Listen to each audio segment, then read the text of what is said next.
going on, everybody? EJR here. Welcome back to the channel. Today I'm finally getting to test the 2019 ZX10R against the tried and true Reloaded with Captain Sonuts at the helm. Although I think he's going to be putting his Mexico jockey on today, as well as me. And then we're crossing the border over to Mexico to get some runs in. His bike is unchanged since the Bitch Ninja raced him, so we'll see how this one directly compares. This bike is basically done. I do want to touch up the pump gas tune before I send it back, and I do have to tune it on MR12, so I'll likely do that. For now, the stock dash is back in because lack of shift light on the AIM dash. That'll be going back in, obviously, before he gets the bike back.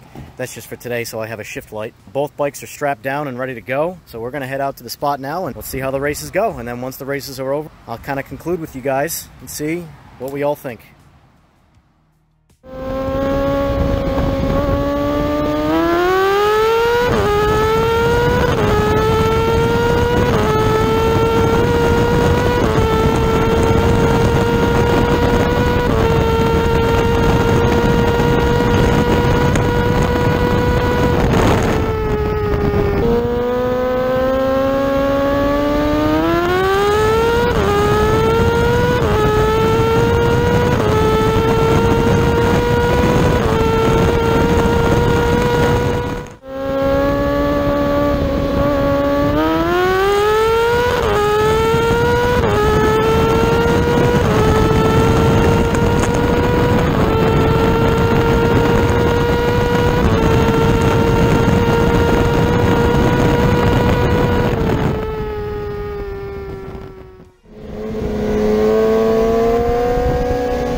Alright, so I'm back in the garage. We got our races in. You guys must have a lot of questions because for a while, so did I. The main reason I was a little confused by those races is, if you notice, every time we left, he would leave me for dead in the beginning of the race. The third race, I managed to kind of walk him up to a higher mile an hour, and maybe I might have even got in the throttle a little bit sooner before he did. But for the most part, we left kind of at the same time, and I was able to keep him at bay. And then the races sort of became a rider's race at that point.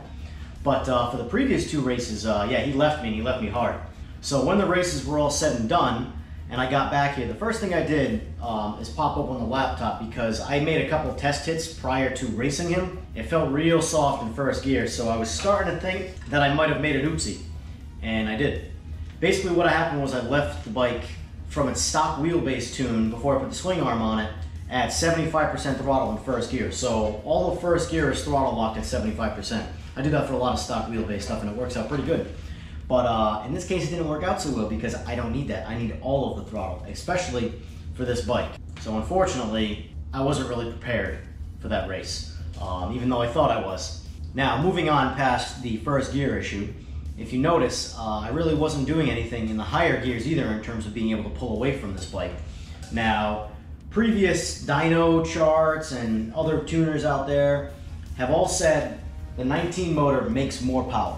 Well, from what I witnessed, honestly, if it makes more power, it's making maybe 2, maybe 3 more horsepower than the 16 to 18 motors do.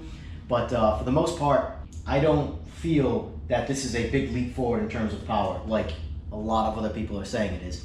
Now, keep in mind, the bikes aren't 100% equal in terms of parts. This bike does have a slightly heavier chain, and it does have O-rings in it as well. And this is a polished Gen 5 transmission, whereas the Bitch Ninja has a Gen 4 transmission.